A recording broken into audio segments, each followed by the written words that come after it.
जय माता की सभी को। आइए बात करते हैं आज कुल देवी की।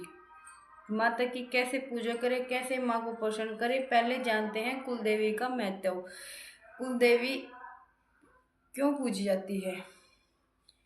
जैसे कि हर एक कुल की हर एक अलग देवी होती है। हर एक कुल की किसी की देवी बाला सुंदरी है, किसी की देवी चामुंडा माता है, किसी की गुड़गांव वाली है, किसी की शीतला माता है, किसी की शाकुंभरी देवी है। तो सबकी अपनी अपनी अलग अलग कुल देवी है। वो गोत्र के हिसाब से सबको अपनी अपनी देवी का पता होता है, गोत्र के कुल के हिसाब से। तो कुल देवी का काम है, कुल देवी हमारे कुल की, हमारे परिवार की सदैव रक्षा करती है। कुल देवी हमारी संतान वृद्धि में रक्षा करती है, हमारी कुल की बेला को चलाती है। कुल देवी हमारे घर में धन के मार्ग खोलती है, नए नए धन के मार्ग खोलती है, धन संपदा सुख शांति देती है। कुल देवी हमारे घर में दुखों को दूर करती है। कुल देवी हमारे घर की रक्षणी देवी होती है, जो कि हमारे कुल की, हमारे परिवार की हर बुरी चीज़ से, हर बुरे संकट से, हर बुरी नज़र से सदैव रक्षा करती है हमारे बच्चों की, और हमें पुत्र प्राप्ति, संतान प्राप्ति के आशीर्वाद देती है कुल देवी। तो करते हैं कुल देवी की कैसे पूजा करें। कुल देवी की पूजा में कुल देवी को लाल रंग के वस्त्र पहनाएं, चढ़ाए, लाल चुनरी, गोटे वाली साड़ी माता को। अब बात करते हैं माता के श्रृंगार की। माता के श्रृंगार में जो भी श्रृंगार का पूरा सामान होता है, चूड़ी, बिंदी, मेहंदी, कुमकुम, सिंदूर, सब कुछ माता को चढ़ाएं। अब बात करते हैं माता के भोग की। माता का अत्यंत प्रिय भोग घर का बना हुआ हलवा, नारियल, पतासे और पंचमेवा कुल देवी को अत्यंत प्रिय होता है, और यही चढ़ाएं। बाकी जिसकी जो जो भी कुल देवी होती है, वहाँ पे क्या चढ़ता है उसके हिसाब से चढ़ाएं। बाकी कुल देवी को अत्यंत प्रिय भोग यही है, ज़्यादातर माता को यही भोग चढ़ता है। अब बात करते हैं सुगंध की। माँ को देसी घी का दिया जलाएं, और माता को कपूर, चंदन अत्यंत प्रिय है।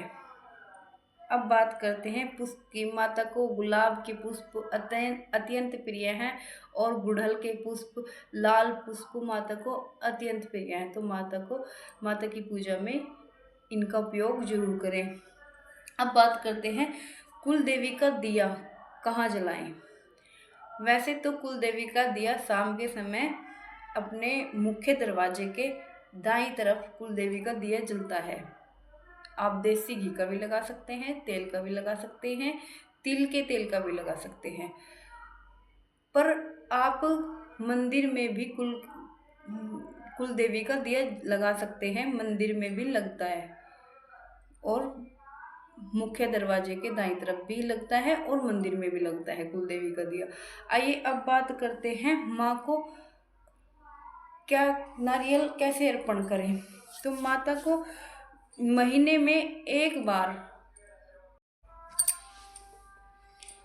अब बात करते हैं माता को नारियल कैसे अर्पण करें। माता को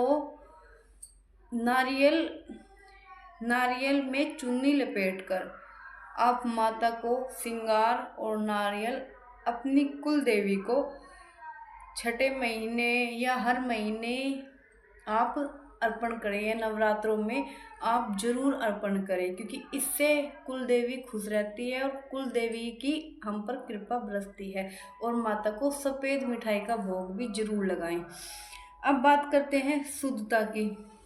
माता की पूजा करते समय शारीरिक शुद्धता भी जरूरी है, और हमें ज़्यादा से ज़्यादा अपने घर की सफाई भी रखनी चाहिए। घर में गंदगी ना हो, घर में कहीं ज़्यादा मतलब गंदगी ना हो, उसका भी हमें खास ख्याल रखना चाहिए, घर की साफ सफाई का। और अगर कहीं माता का मंदिर है गांव में, जैसे गांव में या शहर में, कहीं भी आप माता का कुल देवी का मंदिर है, आप हो सके तो आप वहाँ की भी साफ सफाई महीने में 6 महीने में करवाते रहिए। ये करने चले जाए करिए, क्योंकि कभी कभी टाइम होता है तो आप भी कर सकते हैं। अब बात करते हैं माता के धाम के बारे में। जैसे नवरात्रों में अपनी कुल देवी के दर्शन जरूर करके आने चाहिए। कभी भी कुल देवी को भूलना नहीं चाहिए। और अगर आपके घर में कुछ ऐसा हो रहा है, आपको लग रहा है कि कुछ गलत हो रहा है या गलत लड़ाई झगड़े हो रहे हैं या कुछ धन के मार्ग नहीं हो रहे या संतान प्राप्ति में कोई विलम्ब हो रहा है या कोई भी आपको लाइफ में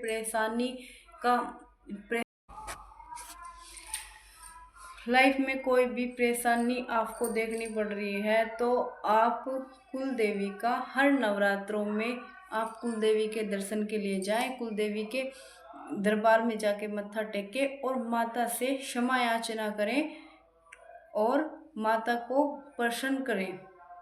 माता का भोग, दीप, माता का प्रसाद जो भी है, माता को नारियल चुन्नी चढ़ाएं। इससे माता अत्यंत प्रसन्न होंगी और आपके परिवार पर, आपके कुल पर माँ भर भर के कृपा लुटाएंगी।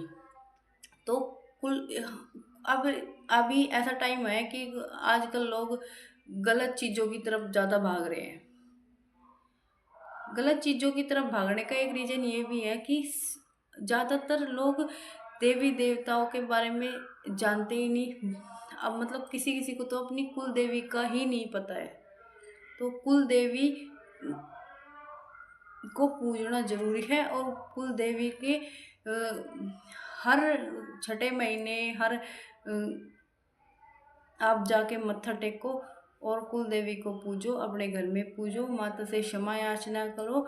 और इधर उधर भक्तों के और बाबाओं के चक्रों में पड़ने से अच्छा है अपने कुल के देवी देवताओं को पूजो और स्वस्थ रहो, निगेटिविटी से दूर रहो। क्योंकि जब हमारी कुल की रक्षा करने वाली देवी, इतनी शक्तिशाली देवी जब हमारी खुद रक्षा करेगी, तो कहाँ कोई निगेटिविटी आनी है और कहाँ कोई दारिद्रता, दुख कहाँ आना है, कहीं नहीं आता। जब माँ स्वयं हमारी रक्षा करेगी तो सबके कुल मतलब सबके पास एक कुल की देवी इसीलिए ही होती है कि वो पूरे कुल, अगर हम अपनी कुल देवी का नाम जाप ध्यान करते हैं, माता को प्रसन्न करते हैं, तो माँ हमेशा हमारे आगे खड़ी रहती है, हर परिस्थिति में हमारे साथ रहेगी, आगे आगे रहेगी। तो अपनी देवी को प्रसन्न कीजिए, पूजिए, अपनी कुल देवी को कभी मत भूलिए। हर शुभ कार्य में, हर चीज़ में माता को पहले पूजिए। जय माता की, जय माँ बाला सुंदरी। अगर हमारी जानकारी अच्छी लगी हो तो लाइक करें, सब्सक्राइब करें और जुड़े रहिए हमारे चैनल के साथ ऐसी ही स्पिरिचुअल वीडियो देखने के लिए। जय माता।